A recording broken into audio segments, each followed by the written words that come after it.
دوسرا سوال کیا ہے؟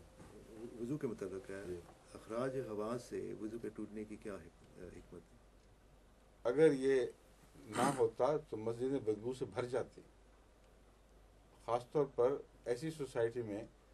جہاں کئی وجوہات سے جو صفائی کا معیار ہے وہ بلند نہیں ہے، اور غریب ملکوں میں تو کھانے پینے کی بے احتیاطیاں ہی نہیں، کھانے پینے کا کبھی اتفاقاً زیادہ مل جانا، کبھی کم ہو جانا، یہ معدے پر بڑے بد اثرات ڈالتا ہے، اور اس کے نتیجے میں ایک بعض لوگوں کا تو یہ حال ہوتا ہے کہ ان سے بڑا مشکل ہوتا ہے کچھ عرصہ تک بھی بغیر ہوا کو نکالے، کیونکہ پھر ان کے پیٹ میں تناؤ شروع ہو جاتا ہے، کئی تکلیفیں اٹھتی ہیں۔ تو اللہ تعالیٰ نے ان سب باتوں کو پیش نظر رکھتے ہوئے مساجد کو پاکیزگی کی جگہ بنایا ہے،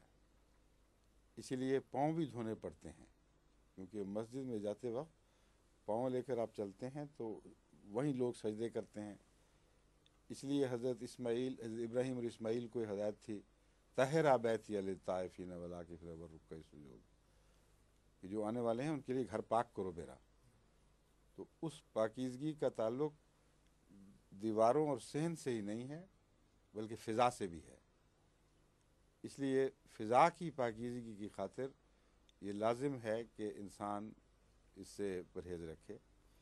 یہ اجتماعی حکم ہے۔ جہاں تک انفرادی ہے، نماز پڑھتے ہوئے اگر بدبو اٹھتی ہے تو ایسے شخص کی نماز کیا رہے گی؟ اور غلاظت کی مختلف قسمیں ہیں، یہاں سے آغاز ہوتا ہے، پھر آگے باہر بھی غلاظت آ جاتی ہے۔ تو بدن سے چپکے رہنا غلاظت کا صرف ایک حصہ نہیں ہے، غلاظت کا بدن سے نکل کر فضا میں پھیل کر اسے مسموم کر دینا یہ بھی غلاظت ہے۔ تو عبادت کے لیے جو پاک ماحول ہے وہ میسر نہیں آ سکتا، اور اگر وضو ہوا پر یہ اعتراض ہے تو پھر دوسری چیزوں پہ کیوں اعتراض نہیں ہے؟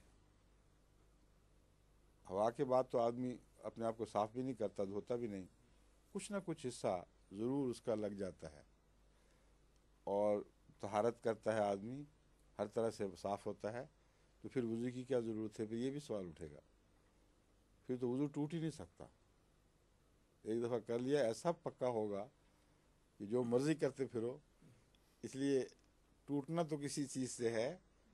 اور ایسی چیزیں خدا تعالیٰ نے رکھ دی ہیں کہ عموماً 5 وقت تک وہ وضو اگر آدمی پوری طرح صحت مند نہ بھی ہو تو دن کے 5ویں حصے تک تو وہ وضو کر کے اپنے آپ کو پھر صاف کر لیتا ہے، پھر اگلے 5ویں حصے کے اندر امکان ہے کہ وضو اس کے ٹوٹیں گے، ان امکانات کو پیش نظر رکھتے ہوئے اگلی نماز سے پہلے اس کو پھر حکم ہو گیا۔